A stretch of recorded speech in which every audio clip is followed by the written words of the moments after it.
അങ്ങനെ നമ്മുടെ കൂട്ടത്തിൽ ഒരാളുടെ കല്യാണം നാളെയാണ്. അതൊക്കെ പറ, ഇതെന്റെ മാനേജറാട്ടാ. നാളാക്ക് കല്യാണത്തിന് ആകുമ്പില്ല, അതുകൊണ്ട് ഇന്ന് വന്നേ.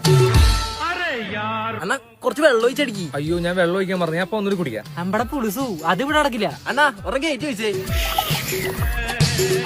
ഇങ്ങനെ കയറ്റി പിടിക്കാൻ പറഞ്ഞ് കളയാൻ വേണ്ടിയാണോ? അയ്യോ ഇവനെ പരിചയപ്പെടുത്താൻ മറന്നു, ഇതെന്റെ ഫ്രണ്ടാട്ടാ. ബ്രോ എന്താ ചെയ്യണേ? ഞാനിപ്പോഴും പഠിച്ചോണ്ടിരിക്കേ. മര്യാദക്ക് പഠിച്ച അച്ഛനമ്മക്ക് ഒരു ജോലി മേടിച്ചു കൊടുക്കണം കേട്ടാ.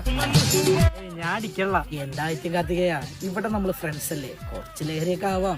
സാറിന്റെ ദൈവോട്ടാ. എന്താ ഞാൻ മാനേജറാണ്. ഞാൻ തുണിയിലാണ്ട് ഓടണോ? നിന്റെ ജോലി ഞാൻ കളയും. പെണ്ണ് കെട്ടാനായിരുന്നറാ ജോലി.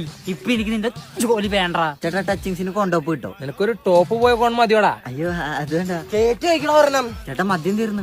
തീർന്നാ ആയിട്ടാ സാധനം കൊടുക്കടാ. ഇതുള്ളൂ ചെലവ്. സൂപ്പർ മക്ക സൂപ്പറ. എല്ലാരും കുച്ചോ. എന്താടാ കരയണേ? അവളെന്നെ ഇട്ടിട്ട് പോയി. എന്റെ കാവിലമ്മേ, അവള് തിരിച്ചു വരണെങ്കിൽ ഒരു എണ്ണയും പാട്ടും തന്നേക്കാം. പാട്ട് എന്തിനാടാ? ദൈവത്തിന് കൊട്ടിക്കളിക്കാനാ? അല്ല, എണ്ണയും പറ്റും. ഒരു പാട്ടിറാ.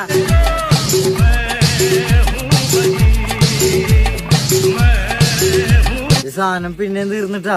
ആയിട്ടാ സാധനം തീർന്ന ചേർത്തെ നീ കുടിച്ചു തീർത്തല്ലേ? ഒരടി അടിച്ചാണ്ടല്ല ഗോൾഡ് ഡിഷ് വാളിക്കുന്ന ഒരു വാ വിളിക്കും. എന്റെ അച്ഛന് തറിഞ്ഞാണ്ടല്ലോ. നിന്റെ അച്ഛന്റെ ഫെറി നീ ഇന്ന് പോടാ. മാത്യുല്ലെന്ന് എന്റെ അച്ഛൻ മരിച്ചിട്ട് പോലും ഞാൻ കരഞ്ഞിട്ടില്ല. മാത്യുല്ലെന്ന്. നിന്റെ കല്യാണം ഞാൻ മുടക്കും. എനിക്ക് നിന്റെ കല്യാണം മുടക്കുന്നുണ്ട്, പക്ഷെ നിനക്ക് പെണ്ണില്ലല്ലോ. പെണ്ണിൽ എത്ര കളിയാക്കണ അനന്തു? എനിക്ക് പെണ്ണുണ്ട്.